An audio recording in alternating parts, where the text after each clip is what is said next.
everyone, Carlo here. I'm still in Hong Kong. I played at Battle Hardened in Hong Kong, and I wanted to do a quick tournament report to share with you guys on video. So I did play Aurora, Classic Constructed. This is my Aurora card. This is graded 10, by the way. Wow, by PCG. Shout out to the awesome people at PCG. I ended up playing Aurora because she was the one that I had the most reps with going into the tournament, and I wanted to play her instead of KO, which I used for for calling Kuala Lumpur. So anyway, I just want to go through the matches. I had 7 rounds. I ended 5-2. I bubbled out. I was at 10th place at the end of 7 rounds. I lost my 5th and 6th round, and I'll talk more about that in a bit. So the first round was against KO. It was a win. It fairly was not that... it was kind of hard at the start, but when the def reacts came in, it became so much more manageable, and I was able to outvalue him and eventually just win it. Round 2 was against David, who was on Enigma. This was a bit of a difficult match, but I'd always rather be on the side of Aurora than Enigma if it is an Enigma-Aurora matchup. So I won that one very narrowly. I think we were both down to like single-digit life. Third game was a very, very, very close game. It was against Viserai.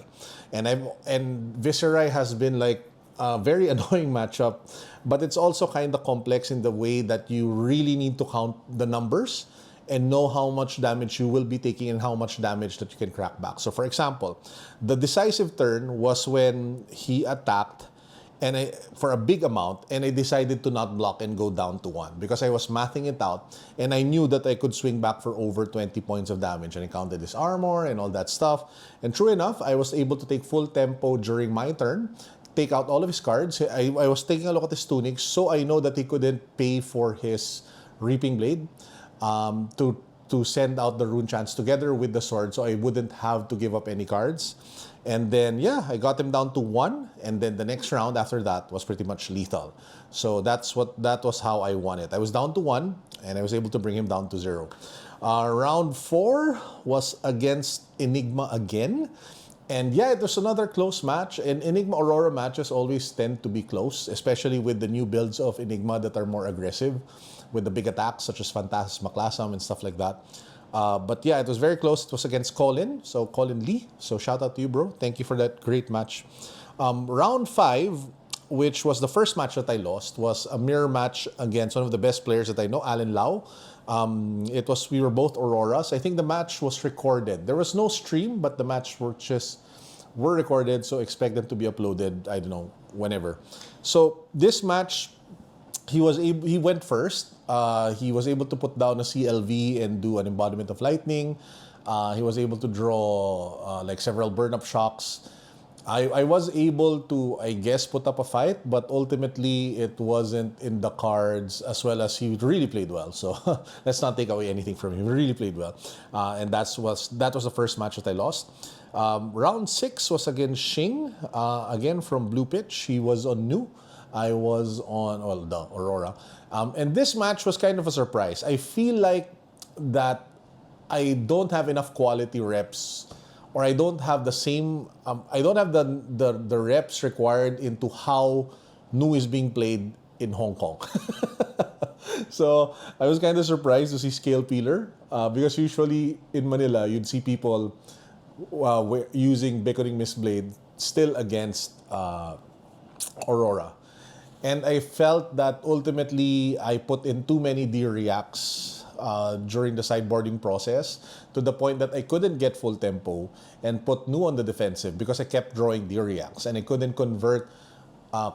consistently convert my hands the way I wanted to. There were some turns that I held like 2 D reacts in hand, so and the tempo was mine already, and then you draw into the D reacts and you're like, no, I cannot, continue the beatdown, which is what you need against Nu to put her completely on the defensive. So this one was a really bad match. I lost it convincingly.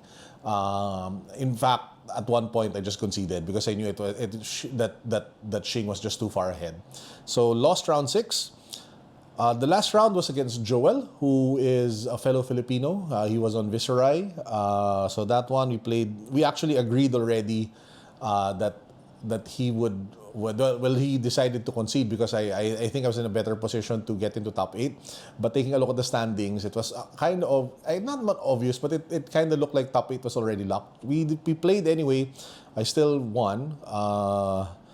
Again, that was a really, I think that was the best set of hands that I could possibly draw into Viserai. It was just beatdown after beatdown after beatdown, CLVs, Arc Lightnings, the entire thing. And he didn't draw enough D-Reacts at the earlier part of the game. So yeah, I ended at 5-2. I bubbled out.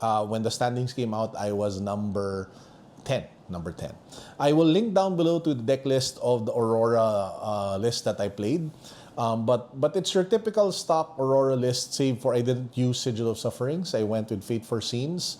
I was initially afraid of facing a lot of Zens, which didn't even happen. Didn't fight a single Zen. And I just felt that every time I would play Sigil of Suffering, Zen players would always have that extra one resource because they are Mystic.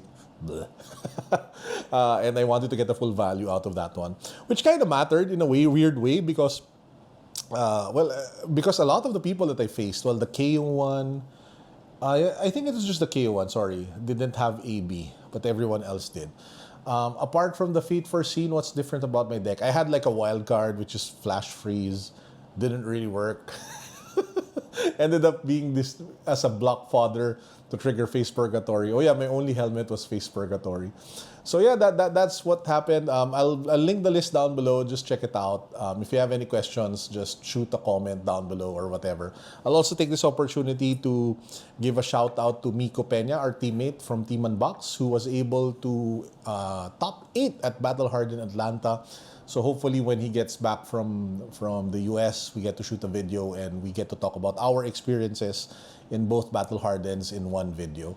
So yeah, that's it for now, guys. I hope you are all doing fine. My New Year's resolution is to pump out more TCG and fab-related content. So make sure to watch out for that in the coming weeks and months ahead. So this is Carlo from Team Unbox, signing out. Peace.